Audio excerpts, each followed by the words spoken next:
Kimdeki ошол Рамазан айында, kimdeki Рамазан айында эмес. Ораза Рамазанда оозаштыра турган болсо, Аллах Тааланын мүнөзүн кечирет, жанагы толуктан сактайт деди. Ошондо сахабалар айтышты: "Я Расулуллах, ла тасулина мажидун ма футтира бихи сайма."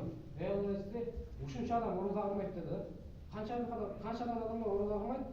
Бирок биз ушунча 1000 адам ораза кылмаса, биздин 1000 адамды оозаштырганга биздин кудурети жетпейт дегенде Пайгамбар алейхиссалам айтты: "Ю'тиллаху хада савабан мин ман фаттара сайма ала махталатни ва тамратин ав шарбатин мин маи." Оозаштырганда адамдын куран тоюлуп шарт эмес деди да. Бир эле уртан союп койсо оозаштырып, курман көзү сүт берип койсо деле алты ушундан берет деди да.